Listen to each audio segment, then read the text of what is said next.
தாய் வீடு மார்ச் 2026. லெனினை சாட்டி அதிகாரத்துக்கு ஆசைப்படல். எழுதியவர் அஜித் ராஜபக்ஷ. தமிழில் மணி வேலுப்பிள்ளை. வாசிப்பவர் ஆனந்தராணி பாலேந்திரா. 2026 ஜனவரி 21 மகாவலி நிலையத்தில் லெனினை வாசிப்போம் எனும் தொனிப்பொருளுடன் இடம்பெற்ற கூட்டத்தில் அமைச்சர் லால் காந்தா உரையாற்றினார். அது மக்கள் விடுதலை முன்னணியின் ஜேவிபியின் தொழிற்சங்க கிளை நடத்திய கூட்டம். கடந்த 15 ஆண்டுகளாக லெனினை வாசித்து வந்ததாக மார்த்தட்டிய லால் காந்தா தனது கட்சி தொடர்ந்தும் லெனினை அடியொற்றி நடை பயில்வதாக தெரிவித்தார். எதிர்ப்பதை விட ஆள்வது எளிது. அரசு அதிகாரத்தை கைப்பற்றுவதே அடுத்த இலக்கு. அந்த இலக்கை எய்துவதற்காக ஒரு கருத்தியல் வாரியான ஒருமைப்பாட்டை கட்டியெழுப்ப வேண்டும். அதை கையோடு செய்ய முடியாது, கட்டம் கட்டமாகவே செய்ய வேண்டும் என்று வலியுறுத்தி பேசினார் லால் காந்தா. கோட்பாட்டின் அடிப்படையிலேயே அரசாங்கம் இயங்கி வருகிறது. அந்த இயங்கு முறையை நெறிப்படுத்தும் தந்துரோபாய திட்டத்தை பகிரங்கமாக அறிவிக்க முடியாது. அது ஏற்கனவே மேற்கொள்ளப்பட்டுவிட்டது. கட்சிக்குள் மாத்திரமே அது பகிரப்பட்டுள்ளது என்று அமைச்சர் தெரிவித்தார். ஈற்றில் அரசும் அரசாங்கமும் இரண்டரக் கலந்த ஒன்றாகவே கொள்ளப்பட வேண்டும். எனினும் ஆட்சி அதிகாரத்தை கைப்பற்றுவதில் காணப்பட்ட அதே திடசித்தம் அரசு அதிகாரத்தை கைப்பற்றுவதில் காணப்படுகிறதா என்பதில் ஐயுறவு நிலவுகிறது. அத்தகைய திடசித்தம் போதியளவு காணப்படாதும் போகலாம் என்பதை அமைச்சர் ஒப்புக்கொண்டார். ஜேவிபியின் மார்க்சிய வரலாறு. குட்டி முதலாளித்துவ வர்க்கத்தில் உதித்த ஜேவிபி பல்வேறு அரசியல் காலகட்டங்களில் இடதுபுறமும் வலதுபுறமும் சாய்ந்து வந்துள்ளது. தொடக்கத்திலிருந்தே மார்க்சிய சிந்தனையாளர்களின் மேற்கோள்களை தெரிந்தெடுத்து அவர்களது கருத்துக்களை சந்தர்ப்பவாத முறையில் தமது சொந்த அரசியல் தேவைகளுக்கேற்ப அது மாற்றியமைத்து வந்தது. குட்டி முதலாளித்துவ கருத்தியல் என்பது ஈடாட்டம் கொண்டது, தனிமனிதவாதம் மிகுந்தது. முதலாளித்துவ மேட்டிமை குழாத்துக்கும் தொழிலாள வர்க்கத்துக்கும் இடைப்பட்ட வர்க்க நிலைப்பாட்டினால் உருவாக்கப்பட்டது என்றெல்லாம் மார்க்சிய சிந்தனையாளர்கள் பலர் தெரிவிக்கின்றார்கள். இக்குழுமம் இரு தரப்புகளுக்கிடையே ஊசலாடுகின்றது. ஒரு முரண்பட்ட வாழ்வு கண்ணோட்டம் கொண்டது என்று பொதுவுடைமை கொள்கை விளக்கத்தில் மார்க்ஸ் குறிப்பிட்டுள்ளார். இந்தியா அகலக்கால் வைப்பதாக ஜேவிபி ஆரம்பத்தில் பீதி கிளப்பியது. கொஞ்ச காலம் கழித்து ஒரு தீவிர நிலைப்பாட்டை எடுத்த ஜேவிபி தமிழ் மக்களின் சுய நிர்ணய உரிமையை மட்டுமல்ல, பிரிவினை உரிமையையும் ஏற்றுக்கொண்டது. அடுத்த கட்டத்தில் அதற்கு மாறாக வலதுசாரி தரப்புகளுடன் சேர்ந்து வடக்கு கிழக்கிற்கு மாகாண மன்ற அதிகாரங்கள் வழங்குவதை எதிர்த்தது. இந்த மாகாண மன்ற எதிர்ப்பியக்கம் கொடிய வன்முறையாய் ஓங்கியது. இடதுசாரிகளும் தொழிற்சங்க தலைவர்களும் மாணவர் முன்னணி தலைவர்களும் 13வது திருத்தத்தை ஆதரித்த பொதுமக்களும் கொல்லப்பட்டார்கள். ஒவ்வொரு கட்டத்திலும் இச்செயல்களை நியாயப்படுத்த மார்க்சிய மேற்கோள்கள் முன்வைக்கப்பட்டன. மார்க்சியத்தை உள்நாட்டு நிலைமைகளுக்கு ஏற்ப மாற்றியமைக்கும் சாட்டில் அது திரித்துரைக்கப்பட்டது. இன்று லால் காந்தாவும் அவரது கூட்டாளிகளும் இழையும் வழுவாமல் அந்த அணுகுமுறையையே தொடர்ந்தும் கடைபிடித்து வருகிறார்கள். இலங்கை இந்திய உடன்பாட்டை ஆதரித்த இடதுசாரிகள் மீது இலக்கு வைத்த பொழுது எட்டத்து எதிரியை ஒழிக்க முன்னர் கிட்டிய எதிரியை ஒழிக்க வேண்டுமென்று லெனின் கூறியதாக மார்த்தட்டி அவர் கூற்றினை திரித்துரைத்து அக்கொலைகளை அவர்கள் நியாயப்படுத்தினார்கள். வெளிநாட்டு எதிரிகளை தோற்கடிக்கும் விடயத்தை விட உள்நாட்டு ஆளும் வர்க்கத்தையும் அரசையும் தோற்கடிக்கும் விடயத்துக்கு அதிக முதன்மை அளிக்கப்பட வேண்டும் என்று லெனின் வலியுறுத்தியது உண்மையே. வெளிநாட்டு எதிரிகளை எதிர்த்து போராடும் சாக்கில் தமது சொந்த முதலாளித்துவ வர்க்கத்தை ஆதரிக்கும் புரட்சிவாதிகளை எதிர்ப்பதற்காக முதலாம் உலகப் போரின் பொழுது லெனின் கூறிய விடயம் அது. தமது அரசியல் கொலைகளுக்கு நியாயம் கற்பிப்பதற்காக இந்த வாதத்தை ஜேவிபி திரித்துரைத்தது.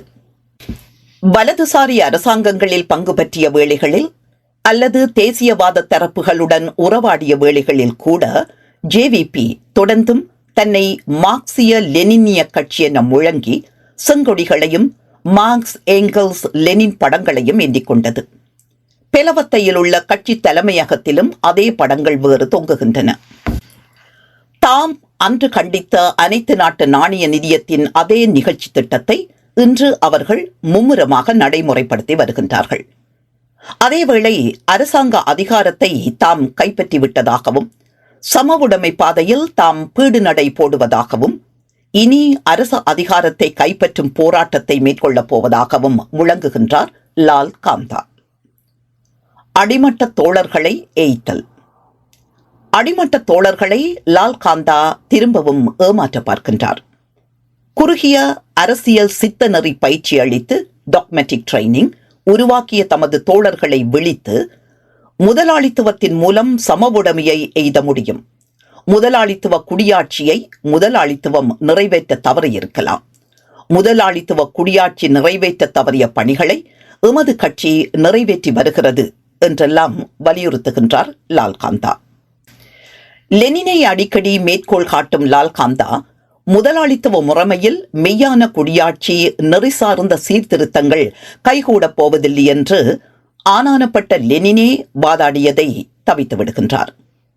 முதலாளித்துவ முறைமையில் தேர்தல் வழிவந்த கட்டமைப்புகள் மெய்யான அதிகாரம் செலுத்துவதில்லை. முதலாளிகள், வங்கியாளர்கள், ஏகபோக அமைப்புகளின் சொந்தக்காரர்களே அதில் மெய்யான அதிகாரம் செலுத்துகின்றார்கள் என்று லெனின் திரும்ப திரும்ப வலியுறுத்தினார். முதலாளித்துவ முறைமையில் நாடாளுமன்ற குடியாட்சி என்பது வெறுமனே ஓர் ஒப்பாசாரமாய் அல்லது முதலாளித்துவ குடியாட்சியாய் அமைகின்றது என்று வாதாடினார் லெனின். தேசிய மக்கள் சக்தியும் அரச அதிகாரத்தை கைப்பற்றும் மாயையும். அரச அதிகாரத்தை கைப்பற்றி அரச கட்டமைப்பை அக்குவேறு ஆணிவேறாக கழற்றி பூட்டி பல தசாப்தங்களாக இலங்கையை ஆண்ட மேட்டிமை குழாத்தின் அழுங்கு பிடியை தகர்க்க வாக்குறுதி அளித்து ஆட்சியில் அமர்ந்ததே தேசிய மக்கள் சக்தி.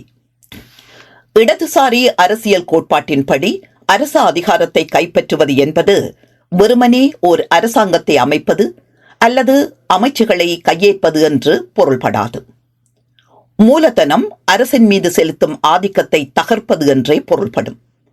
குறிப்பாக நிதி மூலதனம், ஏகபோக வணிக குழுமங்கள், தேர்தல் முடிவுகளை பொருட்படுத்தாமல் பொருளாதார கொள்கையை வரையறுக்கும் வெளிநாட்டு தரப்புகள் அரசின் மீது செலுத்தும் செல்வாக்கை தகர்ப்பது என்றே பொருள்படும். மேற்படி நியமத்தின்படி நோக்கினால் அரசாங்கம் அரச அதிகாரத்தை கைப்பற்றிவிட்டதாக கொள்ள முடியாது. அதாவது அனைத்து நாட்டு நாணய நிதியத்தின் நிகழ்ச்சி திட்டத்துக்கு அமைய செயற்படும் ஓர் அரசாங்கம் அரச அதிகாரத்தை கைப்பற்றிவிட்டதாக கொள்ள முடியாது. அரசுறையை ரெவென்யூ மட்டுப்படுத்தும்படி, அரச நிறுவனங்களை மீள கட்டமைக்கும்படி, சமூக நல செலவை வெட்டி குறைக்கும்படி, குடியாட்சி நெறிக்கு உட்பட்ட தெரிவுகளை குறுக்கும்படி, அதாவது தேசிய இறைமைக்கு வரம்பு கட்டும்படி அனைத்து நாட்டு நாணய நிதியம் நிபந்தனை விதித்துள்ளது. அனைத்து நாட்டு நாணய நிதியத்தின் நம்பிக்கையை ஈட்டி அதன் நிகழ்ச்சி திட்டத்தை நடைமுறைப்படுத்துவதற்காகவே அந்நிதியத்தின் முன்னாள் நிறைவேற்று பணிப்பாளர் ஒருவர் இலங்கை மத்திய வங்கியின் ஆளுநராக நியமிக்கப்பட்டார் என்பது வெளிப்படையாகவே புலப்படுகிறது. அதேவேளை தேசிய மக்கள் சக்தி மேற்படி கட்டுக்கோப்பினை ஆற தழுவியது மட்டுமல்லாமல் அதை தவிர்க்கவியலாத செல் நெறி என்றும் பொறுப்பு வாய்ந்த செல் நெறி என்றும் வாதாடி வருகின்றது. அத்துடன் செல்வாக்கு மிகுந்த உள்நாட்டு வணிக பேர்வழிகளுடன் கூட்டுச் சேர்ந்து அதை பொருளாதார மீட்சிக்கு வேண்டிய நடைமுறையை அணுகுமுறையாக முன்வைத்துள்ளது. எந்த மேட்டிமை கட்டமைப்பை தகர்க்க அன்று ஜேவிபி வாக்குறுதி அளித்ததோ அந்த மேட்டிமை கட்டமைப்பையே இன்று அது மீளவும் நிலைநிறுத்துகின்றது. இலங்கையின் உள்நாட்டு முதலாளித்துவ வர்க்கம் தேசிய முற்போக்கு முதலாளித்துவ வர்க்கம் அல்ல. ஏகபோக இறக்குமதி, அரச பாதுகாப்பு, வரிச்சலுகை, வெளிநாட்டு மூலதனம் என்பவற்றில் பெரிதும் தங்கியிருக்கும் வர்க்கம் அது. அதனுடன் கூட்டிச் சேர்வது மேட்டிமை குழாத்தின் அதிகாரத்தை வலுப்படுத்துமே ஒழிய பலவீனப்படுத்தாது. எனவே தேசிய மக்கள் சக்தி என்ன செய்கின்றது? இடதுசாரித்துவ முகமூடி அணிந்து கொண்டு தீவிர சொற்சிலம்பம் புரிந்து கொண்டு முதலாளித்துவ நெருக்கடியை அது சமாளித்து வருகின்றது. ஊழல் தடுப்பு நடவடிக்கைகள், நிர்வாக வினைத்திறன், அரசிறை ஒழுக்கம் என்பன ஆளுகையை மேம்படுத்தக்கூடும். ஆனால் பொருளாதார அதிகாரம் செலுத்துவோரை அல்லது முழுமுதற் கொள்கை வகுப்பவர்களை அவை மாற்றுவதில்லை. நிலையொன்றிய முதலாளித்துவ அதிகார உறவுகளை வலுப்படுத்தும் கொள்கைகளை நியாயப்படுத்துவதற்கு இடதுசாரித்துவ மொழியை பயன்படுத்துவது அரசியல் வஞ்சனையாகும். நாடுகளுக்கு இடைப்பட்டதோ அல்லவோ எதுவாயினும் இது அரசியல் வஞ்சனையே. தேசிய மக்கள் சக்தி ஒரு நேரிய கட்சி என்றால் தனது கொள்கை திட்டத்தின் மட்டுப்பாடுகளை அது ஒப்புக்கொள்ள வேண்டும். அனைத்து நாட்டு நாணய நிதியத்துக்கு மேற்பார்வையின் கீழும் மேட்டிமை குழாத்தின் ஆதரவுடனும் தீவிர நிலைமாற்றம் கைகூடப் போவதில்லை. மாறாக தேசிய மக்கள் சக்தி மெய்யாகவே அரசு அதிகாரத்தை கைப்பற்ற எண்ணினால் அனைத்து நாட்டு நாணய விதியம் விதித்த சிக்கனம், வரி உயர்வுகள், பொதுநலப் பணிகளை வெட்டி குறைத்தல், உள்நாட்டு மூலதனத்தை பாதுகாத்தல் என்பவற்றுடன் தமது இலக்கு இசைவுபடும் விதத்தை அது விளக்க வேண்டும். இற்றை வரை தேசிய மக்கள் சக்தி அதை ஒப்புக்கொள்ளவும் இல்லை, விளக்கம் அளிக்கவும் இல்லை. முதலாளித்துவ நெருக்கடிகளின் மூல காரணிகளை எதிர்கொள்வதை விடுத்து அந்நெருக்கடிகளை சமாளிக்கும் இடதுசாரித்துவ அரசாங்கங்கள் ஈற்றில் தமது சமூக தளத்தையே கையாலாகாத நிலைக்கு தள்ளுவதை வரலாறு காட்டுகின்றது. உறுதிப்பாட்டை சாட்டி சிக்கனத்தை நடைமுறைப்படுத்தும் பொழுதும் மக்களை அணி திரட்டுவதை விடுத்து அவர்களை கட்டுப்படுத்தி பொறுமை காக்க செய்யும் பொழுதும் சமூகத்தின் சீற்றம் உருமாறுமே ஒழிய தணியப் போவதில்லை. இலங்கையில் பொருளாதார நீதியை பின்தள்ளி ஒழுங்கு, பண்பாட்டு பாதுகாப்பு, வலிமை வாய்ந்த ஆட்சி பீடம் என்பவற்றை ஏற்படுத்துவதாக வாக்குறுதி அளித்து தணிக்கப்படாத சீற்றத்தை எளிதில் இனத்துவ தேசிய சொற்பெருக்காக திசை திருப்ப முடியும். அதனால் அரசியல் தோல்விக்கு உள்ளாகும் ஆபத்து உண்டாகும். மேற்படி நெருக்கடிக்கு எதிராக அல்லாமல் அதன் தருக்க விளைவாகவே வன்கோன்மை இன்னும் ஆழ்ந்து நிலையூன்றி வழமைப்பட்டுவிடும். லெனின் அது இன்றைய பொருத்தப்பாடு. லால் காந்தா ஆண்டு கணக்காக லெனினை வாசித்தும் கூட உரிய திறனாய்வில் ஈடுபட தவறிவிட்டார். சித்தநெறி படைத்த ஜேவிபியிடம் திறனாயும் திறனோ நாட்டமோ கிடையாது. தற்கால மார்க்சிய அறிவாந்தோர் லெனினை முற்றுமுழுதாக நிராகரிக்கவில்லை. அவரது தீர்வுகள் வரலாற்று காலகட்டத்துடன் மட்டுப்பட்டவை. அவற்றை இன்று கைக்கொண்டால் ஆபத்து விளையும். குடியாட்சி கட்டமைப்புகளை அகற்றிவிட்டு கட்சியின் மேட்டிமை குழாங்களை பதவியில் அமர்த்துவது ஒரு மாற்று வழி அல்ல, வெறுமனே ஒரு பதிலீடு என்பது அறிவாந்தோரின் வாதாட்டம். அதற்கு பதிலாக தீவிரமான முறையில் வெளிப்படையாக நடவடிக்கை எடுத்து அதிகாரங்களை பன்முகப்படுத்தி குடியாட்சி நெறிப்படி வணிக அமைப்புகளையும் நிறுவனங்களையும் நிர்வகிக்கும் யோசனைகளை அவர்கள் முன்வைக்கிறார்கள். குடியாட்சி என்பது வெறுமனே ஒரு முதலாளித்துவ ஆடம்பரம் அல்ல, அது எந்த சமவுடைமை திட்டத்தினதும் கருப்பொருளாகும் என்பது அறிவாந்தோரின் வாதாட்டம். மாற்றுக் கருத்தை அடக்கி ஒடுக்கியவுடன் சமவுடைமை என்பது அதன் சட்டப்பேறினையும் திருந்திக் கொள்வதற்கான விமர்சனங்களையும் இழந்து ஊழலுக்கும் தேக்க நிலைக்கும் உள்ளாகிவிடுகின்றது. குறிப்பாக செயற்கை நுண்ணறிவும் பாரிய தரவுகளும் ஓங்கிய இன்றைய காலகட்டத்தில் 20ஆம் நூற்றாண்டின் திட்டமிடல் முறைமைகள் வழக்கொழிந்து போய்விட்டன என்பது ஸ்லாவோச் சிசெக் போன்ற மெய்யியலாளர்களின் வாதம். சமவுடைமை அரசுகள் என்றுமே அடையாத முன்னேற்றத்தை முதலாளித்துவம் மேன்மேலும் அடைந்துள்ளது. அதாவது திட்டமிடும் துறையில் லெனினிய பொருளாதார முறைமைகள் நாட்பட்டவை ஆகிவிட்டன. சமவுடைமை நெறிப்படி நிலைமாற்றம் அடைவதற்கு அரசு அதிகாரத்தை கைப்பற்றுவதே தீர்க்கமான வழி என்று லெனின் நம்பினார். ஆனால் அத்தகைய அதிகார மையமாக இக்கால முதலாளித்துவ அரசு விளங்கவில்லை என்பது ஸ்லோவோச் சிசெக், யானிஸ் வருஃபஹீஸ் போன்ற சிந்தனையாளர்களின் வாதம். சித்த நெறிவாதம், டாக்மெட்டிசம், தேசியம், வன்கோன்மை என்பவற்றை அறவே கண்டித்த பிரித்தானிய மெய்யியலாளர் பெர்டன் ரசல் வெறுமனே முதலாளித்துவத்தை ஒழித்தவுடன் குடியாட்சி மலர்ந்து விடாது என்று எச்சரித்தார்.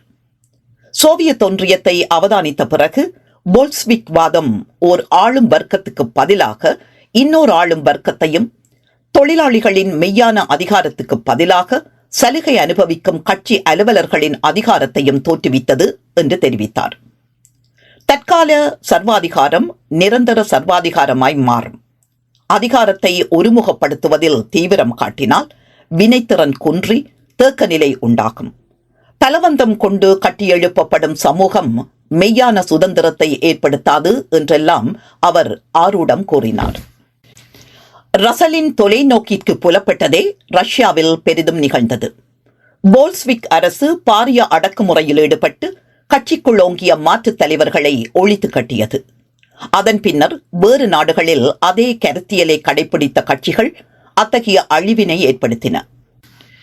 இனிமேல் அத்தகைய நாட்பட்ட அணுகுமுறைகளை முன்வைத்தால் ஆபத்து விளையும். இலங்கை அத்தகைய வழியில் செல்வதை எவரும் விரும்பவில்லை. லால் காந்தாவும் அவருடைய கூட்டாளிகளும் சம உடைமை பற்றிய கற்பனைகளை இட்டுக்கட்டாமல் தமது முதலாளித்துவ நாட்டத்தை ஒப்புக்கொண்டால் அனைவருக்கும் நன்மை பயக்கும். பொய்கள் ஒரு திட்டத்துக்கு ஓரளவுக்கே கை கொடுக்கும். முதலாளித்துவத்துக்கு ஒரு மெய்யான மாற்று வழியை சிந்தித்து முன்வைக்கும் வல்லமையற்றதாக இருப்பதே இக்கால இடதுசாரித்துவத்துக்கு நேர்ந்துள்ள தலையாய நெருக்கடி என்கிறார் யானிஸ் வரஃபாகிஸ். முதலாளித்துவத்துக்கு பிறகு வருவதென்ன? அது எப்படி செயற்படும்? அதற்கும் தற்போதைய முறைமைக்கும் இடையே காணப்படும் முக்கிய வேறுபாடுகள் என்ன? தொலைநோக்கற்ற அரசியல் திறனாய்வினுள் அகப்பட்டுள்ள இடதுசாரித்துவம் இவ்வினாக்களை காலங்காலமாக தவிர்த்து வருகிறது என்பது அவரது வாதம். குடியாட்சியை வெறுமனே கண்டித்தால் மட்டும் போதாது. ஒருங்கிசைவான தரவு நிறைந்த செயற்படுத்தக்கூடிய மாற்று திட்டமே உடனடியாக தேவைப்படுகின்றது. அத்தகைய திட்டத்தை வகுப்பது கடினம். எனினும் அரசியலில் அத்தகைய திட்டத்தை வகுப்பது தவிர்க்க முடியாத ஒன்று. Ajith Rajapaksa, The Lenin That Power Prefers. Colombo Telegraph, 31st January 2026. Translated by Mani Velupillai, 5th February 2026. நன்றி.